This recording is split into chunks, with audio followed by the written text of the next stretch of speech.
Hello everyone. तो आज मैं बताने वाला हूँ नेट एंड गेट के बारे में। इन दोनों के बीच में हम करेंगे कंपैरिजन। इसमें कितनी सैलरी मिलती है, इसमें क्या अपना कैरियर हो सकता है, इसके क्या पीछे जॉब मिल सकती है, इसमें कौन से एग्जाम डिफिकल्ट है दोनों में, तो और इसमें एग्जाम कौन सा बेस्ट है, इन सब के बारे में चर्चा करेंगे। तो सबसे पहले हम बात करते हैं कि इसमें कौन से लोग एलिजिबल हो सकते हैं। ठीक है, तो जो लोग मास्टर किए हैं, जो लोग मास्टर किए वो लोग एलिजिबल हैं इसमें गेट के लिए, गेट एंड CSIR नेट के लिए। ठीक है, ये दोनों एग्जाम एक्सेल और लाइफ साइंस के बारे में बता रहा हूँ। इसमें बीएड की कोई आवश्यकता ही नहीं है। आपने बीएससी की, फिर आपने मास्टर डिग्री कर ली, तो आप इसमें एलिजिबल हैं दोनों के लिए। मगर दोनों जो एग्जाम है वो सेम नहीं है, क्योंकि इसमें जो इसके दोनों जो सिलेबस होते हैं वो ओवरलैप करते हैं। अगर आप इसकी तैयारी कर रहे हैं नेट की, तो आप गेट के एग्जाम हमेशा दीजिएगा, क्योंकि सिलेबस ओवरलैप करता है। तो आपके लिए बेस्ट है कि आप एग्जाम ऑप्ट करेंगे तो हो सकता है वो एग्जाम निकल जाए। इन दोनों से पीएचडी होती है। तो हम एक स्लाइड के माध्यम से समझेंगे इसको, ठीक है, अच्छे से। स्लाइड के माध्यम से बहुत प्रॉपर वे में समझ पाएंगे गेट क्या है और नेट क्या है, इन दोनों के बीच में क्या डिफरेंस है। तो इस स्लाइड के माध्यम से हम समझेंगे आखिर नेट और गेट क्या है। तो सबसे पहले बात आती है, जो गेट और नेट होता है वो जो मास्टर किए होते हैं, पीजी किया होता है, वही लोग ऑप्ट इसको कर सकते हैं। तो फिर बात आती है कि इसमें क्या क्या अपॉर्चुनिटी है, इसको कौन कराता है कंडक्ट। तो एनटी इसको नेट को कराती है कंडक्ट, और नेट गेट वालों को आईआईटी वाले और आईआईएससी कराता है। ठीक है, आईआईटी और आईआईएससी बेंगलोर कराता है, जिसमें 8 बॉडी होती है जो कंडक्ट कराती है इस एग्जाम को अल्टरनेट में। इसके थ्रू आप जेआरएफ पीएचडी कर सकते हैं। अगर आपको जेआरएफ हो जाता है तो बहुत बेस्ट है, क्योंकि इससे आपको फेलोशिप मिलेगी, इसको साइफंड बोलते हैं। और अगर आपको एलएस हो जाता है तो फिर तो वो अनलिमिटेड रहता है, उसकी जो वैलिडिटी होती है। आप एनी टाइम कोई वैकेंसी आती है अदर स्टेट में, तो आप असिस्टेंट प्रोफेसर का फॉर्म भर सकते हैं। फिर बात आती है, फिर इसमें 3 कैटेगरी होती है नेट में, 1, 2 एंड 3। जो 1 कैटेगरी में आता है वो जेआरएफ वाले होते हैं। ठीक है, जो सेकंड कैटेगरी में आता है वो एलएस वाले, और जो थर्ड में आता है वो ओनली पीएचडी। अभी हाल में कैटेगरी बनी हुई है।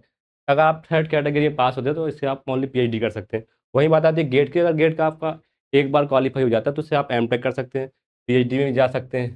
ठीक है, और स्पेसिफिक पीएसयू पीएसयू मतलब एक जॉब होती है, जैसे डीआरडीओ हो गया, बार्क हो गया, यहाँ पर जॉब मिलती है, होइल हो गया, यहाँ पर आप यहाँ रिसर्च भी कर सकते हैं। ठीक है, गेट के थ्रू। फिर इसके बाद हम चलते हैं आगे। आगे जो बात आती है, जो इसका जो ओवरलैप होता है सिलेबस, वो तो जो अगर मास्टर किए हुए हैं तो दोनों एग्ज़ाम ऑप्ट कर सकते हैं, क्योंकि सिलेबस भी इनका ओवरलैप करता है।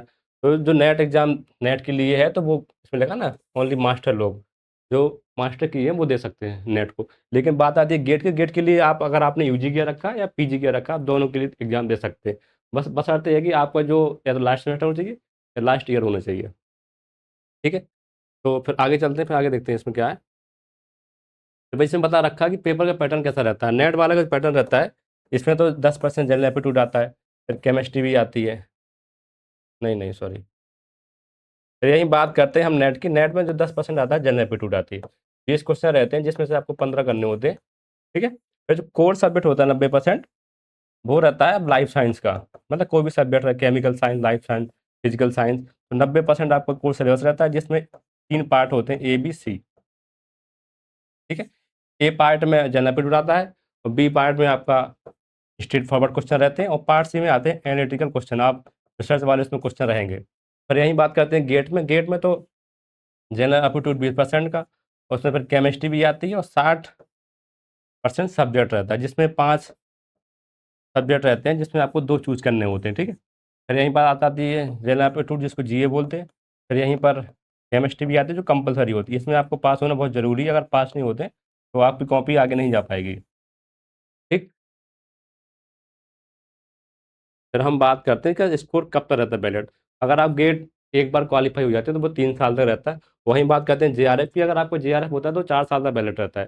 फिर अगर आपको एलएस हो जाता है तो वो तो अनलिमिटेड है, आप एनी टाइम तक बैलेट रहेगा। लेकिन जेआरएफ से आपको फेलोशिप मिलती है, गेट में भी आपको फेलोशिप सेम मिलती है। लेकिन गेट का जो सिस्टम है उसमें गाइड के ऊपर निर्भर करता है कि वो, क्योंकि उसके थ्रू आपको मिलेगी फेलोशिप, गाइड के थ्रू या इंस्टीट्यूट के थ्रू वेरी करता है कि आपको फेलोशिप दी जाएगी या नहीं दी जाएगी। लेकिन दोनों की जो फेलोशिप है स्टाइपेंड वो सेम है, 32,000 मिलती है जो जीआरएफ होते हैं। फिर 2 साल बाद वो एसआरएफ हो जाते हैं, तो जिससे उनकी जो फेलोशिप हो जाती है वो 37,000 हो जाती है। फिर उसमें एचआरए जुड़ता है तो 40+ पहुंच जाती है वो।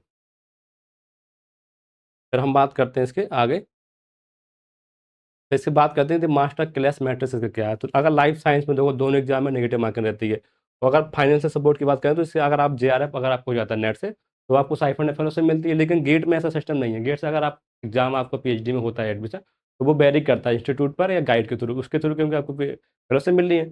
फिर बात करते हैं फोकस पर, तो फोकस आप इस पर रिसर्च कर सकते हैं गेट के थ्रू, नेट के थ्रू। गेट में अगर आपको हायर एजुकेशन में जाना है, बड़े इंस्टीट्यूट में पढ़ाई करनी है, एमटेक के लिए, पीएचडी के लिए, तो जा सकते हैं। फिर बात करते हैं नेट की। नेट से आप असिस्टेंट प्रोफेसर बन सकते हैं, लेकिन गेट से आप नहीं बन सकते। गेट आपको असिस्टेंट प्रोफेसर के लिए एलिजिबल नहीं करता है।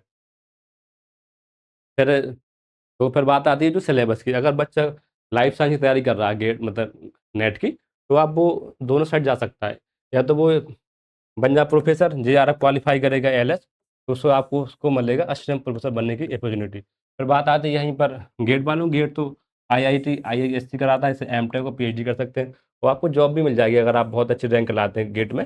गेट में अगर आपकी टॉप 10 रैंक आती है तो आपको बाहर के डीआरडी को ऑफर आता है और आप पीएसयू के थ्रू जॉब कर सकते हैं, जिसको हम बोलते हैं साइंटिफिक ऑफिसर।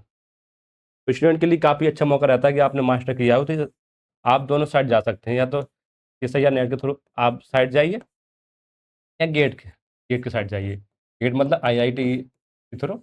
इससे अगर मगर नेट से सबसे ज़्यादा फायदा है कि इससे आपको जीआरएफ मिलेगा तो फेलोशिप मिलेगी, और सबसे बड़ा बेनिफिट है इसमें असिस्टेंट प्रोफेसर का।